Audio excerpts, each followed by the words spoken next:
Chiang Kai-shek lançou uma ofensiva contra os comunistas com mais de 100 brigadas altamente experientes da guerra contra o Japão.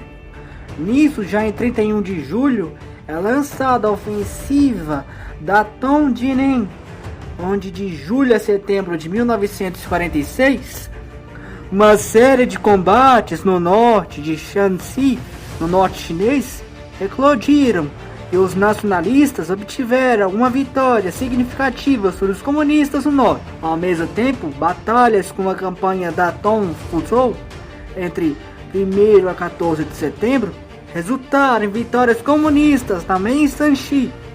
Ao mesmo tempo, ocorria outras batalhas, como a Batalha de Rugal, no final de agosto, terminando numa vitória comunista que enfraqueceu a presença do KMT na província de Guangzhou.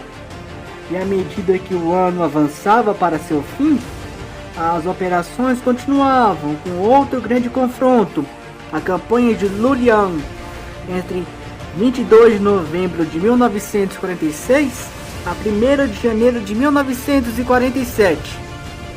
No sudeste de Shanxi, a estratégia comunista de cooperação com o povo rural, os camponeses, os deram bastante poder a partir de 1947, com propagandas comunistas acusando o KMT de ser corrupto, traidor ao povo e opressor burguês. No fronte de guerra, em março de 1947, as forças nacionalistas sob o comando de Hu Zhunan lançaram um ataque que resultou na captura da importante cidade de Yan'an, a antiga base e capital simbólica do Partido Comunista Chinês. A captura de Yan'an teve repercussão de elevar temporariamente o ímpeto das tropas nacionalistas, enquanto os comunistas de Mao Zedong alocaram-se em unidades para áreas estratégicas, como nas montanhas da Bi, de Anhui ao Hubei, se preparando para futuras operações ofensivas. Em abril foi lançada a campanha Zentai, de abril a maio, no qual grandes forças comunistas enfrentaram um exército nacionalista em Hebei e em Shanxi, resultando em sucessos táticos para os comunistas, e dificultando a manutenção das posições nacionalistas no norte. E em meados de maio de 1947, entre 13 a 16 de maio, ocorreu a Batalha de Menliangu, em Shandong, quando o exército comunista cercou e destruiu a 64ª Divisão do KMT, uma das melhores tropas do KMT, que lutaram contra o poderio japonês. Já no final de maio, entre 28 a 31 de maio, ocorreu a Batalha de Henzhou, quando o KMT responde aos comunistas e vence a batalha, expulsando os comunistas temporariamente de Gansu. No verão de 1947, os comunistas lançaram a Operação Central, cruzando o Rio Amarelo e avançando rumo ao interior chinês, rompendo linhas defensivas do KMT. E em Shandong, Xian consegue expulsar os comunistas temporariamente da região, na Batalha de Namnaligu, no final de julho. No início de agosto, porém, Shandong volta a ser um campo de batalha entre os comunistas e os nacionalistas, com constantes enfrentamentos entre os comunistas e o KMT. Já no mês de setembro, houve uma das maiores campanhas da guerra, a campanha do Rio Datin, entre 2 a 12 de setembro, travada em Hebei, quando os nacionalistas lançaram uma ofensiva para expulsar as tropas comunistas em Hebei. A ofensiva, porém, terminou em um grande impasse, em que as forças comunistas forçaram os nacionalistas a suspender sua ofensiva de aniquilação de bases comunistas no interior. E no período de 14 de setembro a 5 de novembro, ocorreu na Manchúria a ofensiva de outono, onde os comunistas ampliaram suas operações ofensivas contra as posições do KMT, pressionando as linhas nacionalistas de uma forma prejudicial, o que seria amplificado no ano de 1948. E já no fim do ano de 1947, os comunistas seguiram pressionando o KMT com extensas campanhas rurais e de sabotagem nas linhas do KMT. Também ocorreu em dezembro de 1947 a ofensiva Xinshan-Zhongshan, que começou em 20 de dezembro, quando forças comunistas atacaram e capturaram Xinshan e depois Zhongshan, forçando a retirada do KMT das duas cidades no norte. Logo no início de 1948, em janeiro, teve início a campanha de Kongsuchung no nordeste chinês, um confronto que terminou em vitória comunista, reforçando a presença e o poder de Mao Zedong. E logo em fevereiro foi lançada a ofensiva de Siping, e em 13 de março Siping foi capturada pelos comunistas, significando uma importante perda territorial para o KMT no Nordeste. E ao longo desses meses, os comunistas não só capturaram cidades e pontos estratégicos, minando a capacidade dessas forças de manter grandes ofensivas ou de se protegerem, de se recuperarem. E em maio de 1948, a importante cidade de Zhanchun, após um ano, é cercada pelos comunistas. A cidade foi cercada até o outono, quando ela caiu no outono de 1948. As defesas do KMT no Nordeste colapsaram. Enquanto isso ocorria, os comunistas realizaram operações no Norte e Centro-Norte, culminando na captura de Jinan em setembro de 1948, capital da província de Shandong.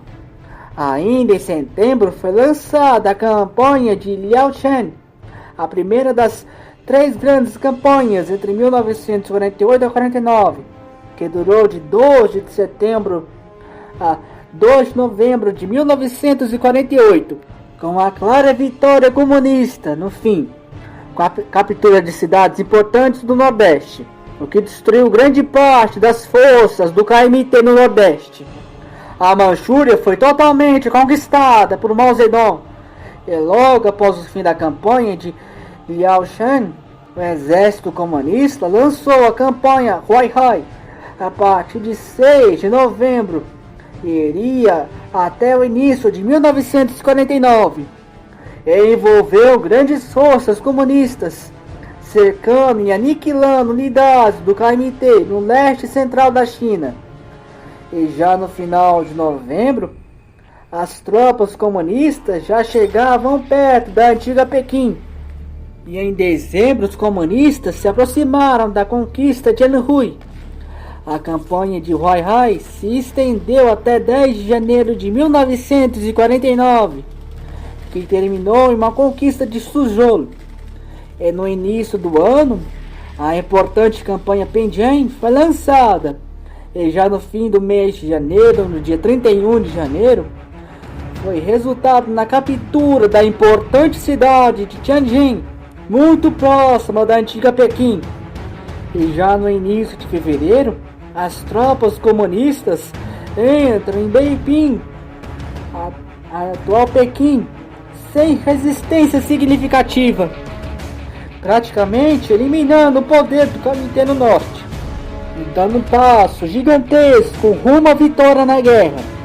Beiping foi rebatizada para seu antigo nome, Pequim, e com a guerra altamente a favor dos comunistas em 1949, os comunistas lançam a derradeira campanha do Yangtze a partir de 20 de abril, quando uma grande campanha que atravessou o vasto rio Yangtze atacou os grandes bastiões do KMT. E em muito pouco tempo, a capital do KMT, Nanquim, foi capturada no final de abril.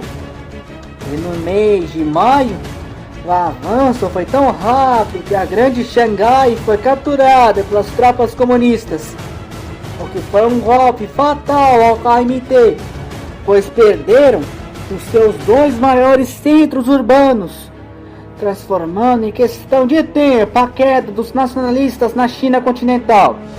O governo do KMT estava em franca retirada para o sul para tentar se reorganizar e montar uma defesa eficiente contra os comunistas. Mas já em agosto, as tropas comunistas já haviam penetrado profundamente no sul e sudeste da China, com importantes cidades como Fuzhou e Sansha caindo em mãos comunistas. As forças do KMT se retiravam cada vez mais.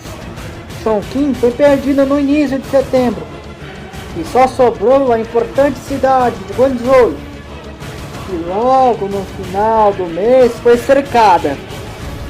E com a vitória sendo apenas uma questão de tempo, já no final de setembro, no dia 28 de setembro, o Partido Comunista Chinês convocou a Conferência Consultiva Política do Povo Chinês, na qual foram estabelecidas as bases para as novas ordens estatais, incluindo a Constituição Provisória da futura República Comunista, e foi iniciada a formação do Governo Popular.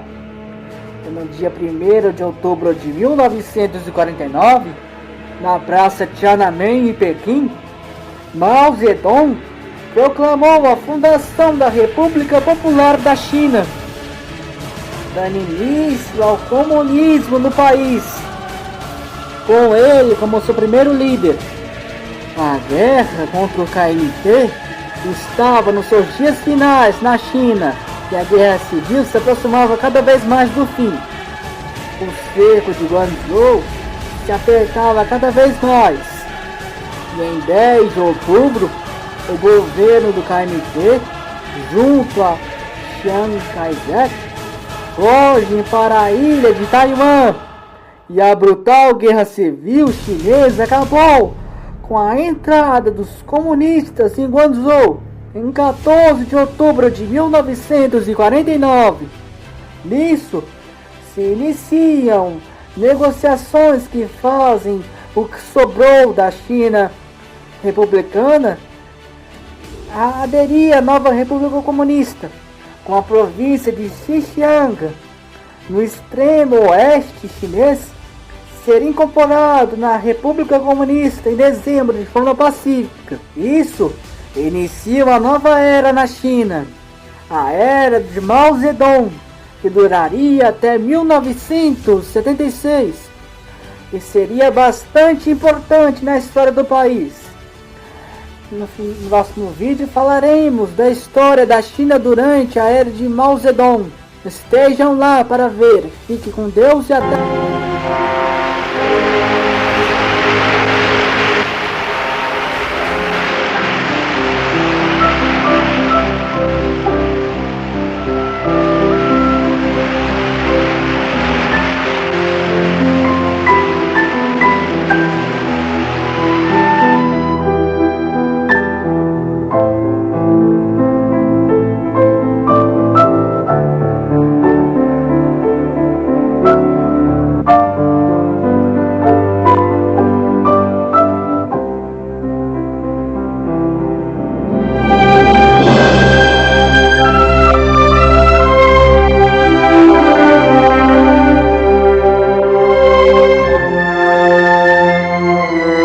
毛泽东庄严宣布：人民共和国中央人民政府今天成立了。